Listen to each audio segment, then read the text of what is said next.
Hi, good evening. Welcome to El Paso. Hi, my name is Ken Prince. I've decided that at the age of 72 to start a YouTube channel. I've been watching a lot of videos and I figured, why not try it? It's never too late.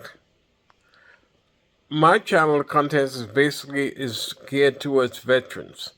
What I would like to do, and if possible, I'm gonna try it. If it doesn't work, it doesn't work.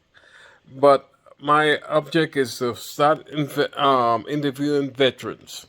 You know, questions like, why did you join the army? Were you drafted? Did you enlist? How long did you stay in the military? What was your impression of the military? How was the veterans VA taking care of you? And one of the reasons I did that, like I'll give you a little background on me. I was born in Trinidad, West Indies in 1951. I was living in the West Indies until the age of 11. In 1962, my sister, and mother came to the United States. My mother came in 1961. My father was up and down between 1957 and 1960. We finally settled out of getting a job in the United Nations. Originally there were five of us. I was the last of the first five. While we were in New York, I had another brother and sisters. Okay, we went to high school. I went to junior high school in 1962 and graduated in 1962. Completed in 1962. From 1962 until 64, I went to Harry E. Eisman in Brooklyn, New York. Upon completion, we went to Canarsie High School. My brother, who was a graduate of George Gershwin High School in Brooklyn, the previous year had started Canarsie High School. Canarsie High School was newly integrated.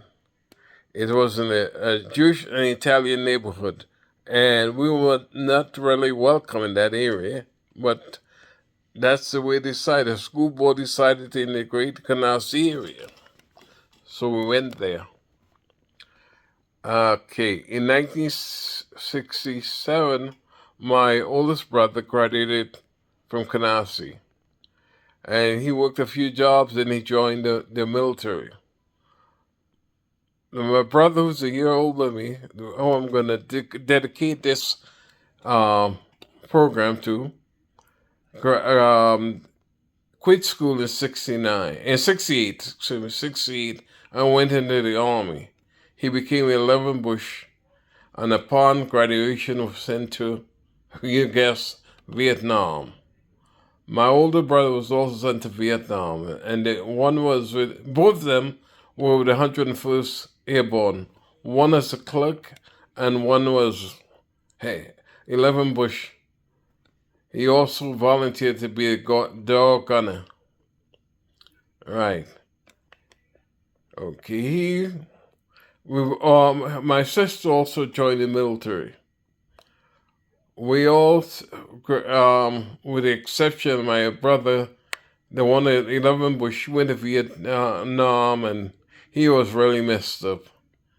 And after about 16 years in the military, he got kicked out. And he was out there running the streets, hooked in drugs for a long time, you know. And my brother, Terrence Keith Prince, since coming back from Vietnam, he was never right. Actually, before he left, he was kind of crazy. But after he came back from Vietnam, he was kind of very reckless. He would go out drinking, he would drive cars fast, he would do chase women. Oh my gosh. He was unbelievable, you know. Okay, then my older brother's more stable. You know, he was more stable, but my sister, she served a time as a medic, and she never got deployed. I was deployed to Thailand, so I'm actually a Thailand and Vietnam veteran. We were in support. I was assigned over there to the six Stratcom. Originally I got there and was to Bangkok, and they told me, guess what? You'll be here in about 3 months. We're going to send you to Germany. But 3 weeks later, they sent me down south to a place called Sadahib, with duty stationed at Utapao Air Base. And I was stationed at Utapao Air Base for approximately a year. Not quite a year, but a few months. And then Nixon was scheduled to go to China. So I was working at a satellite terminal down there. We packed up, ready to go. We were in the flight lines. Then they changed their mind, and they sent us to NKP, which is Northern Thailand, Isan. While at Utapao, I met my oldest daughter's mother. She was from Ayutthaya, Thailand, and she was the sister of the girlfriend of my NCO IC. We had a good time, and we had a beautiful time. But then she got pregnant, and sadly, after about 3 months, when the baby was born, she actually passed away from an aneurysm, which made it hard for me to get my daughter out of Thailand. I guess I was one of the early passport brothers. These guys now are going over here and finally discovered Thailand. Hey, I'm one of the old guys that discovered Thailand about over 50 years ago. I'm thinking seriously, if the election don't go the way I want it to, I might be going over there. Yes, because it's been a long time. We went there in March of 2022, but it was kind of difficult for me because I had in the June I had suffered oh no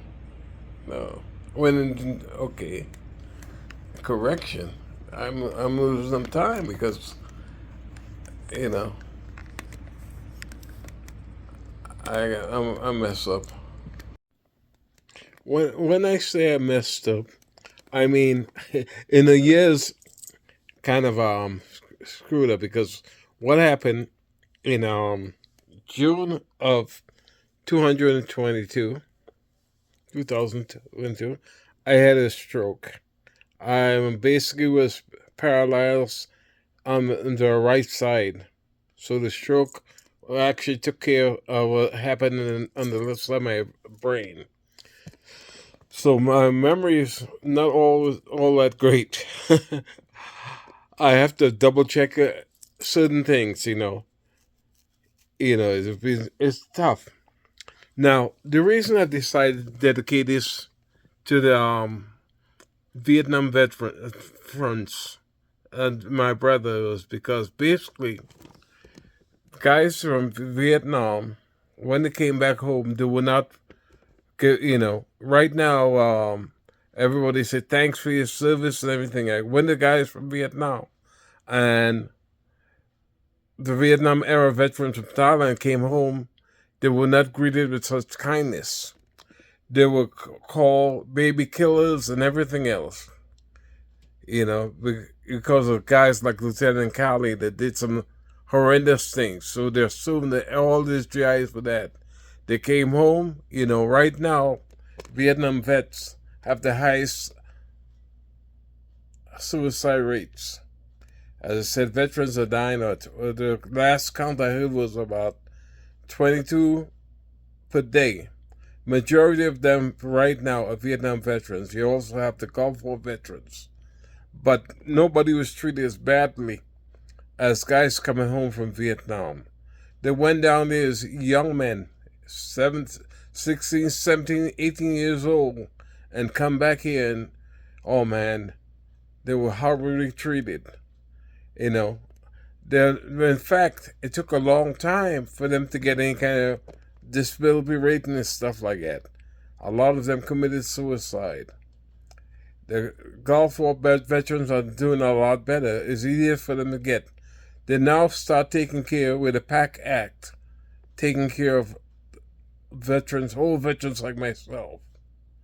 Now, I personally was stationed at Otapawa Base. I used to watch those bombers take off and go bomb Vietnam. There was rumors there was Agent Orange at Otapawa. Also, from that, in October of 72, I went to NKP. I know there was Agent Orange storage out there. I used to watch them. We were all the way in the back where we had a satellite terminal, and they had to clear the grounds to put us out there. And I knew they had to use different herbicides, which was bad. As I said, by dedicating this channel to my brother, he came back here, and he was never the same. And about 8 years ago, he was diagnosed with prostate cancer, stage 4. One good thing about it is, although he had gotten out of the Army or kicked out of the Army, he went there and he claimed that they gave him 100%, so he was good for his last 4 years. But he went through a painful death with stage 4 prostate cancer. But the Army did take care of him towards the end. And we as a family appreciate that. But, so, the veterans have a special place in my heart. I would do anything to help some of these veterans. And I figured if I could help any veterans, like I said, I want to tell the story of some of the veterans' lives. Last veteran I spoke to, I saw he had both his legs were gone from Vietnam. I've seen veterans from the Gulf War hurting real bad. I myself, it took me, when I retired, it took me 20 years to get from 20 to 40%. And, it was very hard. And then I paid people, and then I went to 80%. And then after about a year, VA took that away from me. I had to almost die before I was given 100%. Right now I had hypertension, diabetes, prostate cancer. I've had two knees replacement. Right now I'm scheduled to either August or September to get my third knee replacement. But I'm one of the lucky ones. Because after I came back home, I retired from the Army. I retired, and now I was able to get into teaching here in El Paso, and I did that for about 22 years before I finally retired. I was a teacher, and then I became a special ed administrator, assistant principal. So I'm doing pretty good, but we have a lot of our veterans that are suffering every day, and I'm trying my best to do anything to help the veterans. Now people are saying, "Thank you for his service. Thank you for his service." And then again, some people are saying, "You're so lucky because you're at 100%." No, you as a young man, whilst a lot of these people in their homes and stuff like that, we decided to serve this country. One thing about it, I was an immigrant, and my thing is, give back to the country that helps you. This country has been good to me, so I've always decided to serve, and will continue to serve, because regardless of the problems we have in this country with racism and all the different problems, this is one of the greatest country by far. I've done a lot of world traveling, and you cannot beat the United States. We have our problems, we have our violence, but nobody can beat this country. This is a fabulous country. So, I've said in the coming weeks I'll be doing a lot of more videos. I'll introduce you to my wife, who's okay. After my first child mother died, I met my wife in Bangkok, and she helped me go through the Thai courts. So I'll tell you about that in later videos. We were able to fight the Thai legal system and win, and she has been with me for the last 50 years. Our lives has not been easy, but we are doing well right now, and we're all getting older, and I want to make some of these videos so we can have memories. When we're gone, people look back and say, "Hey, that was interesting." We could thank some of the veterans.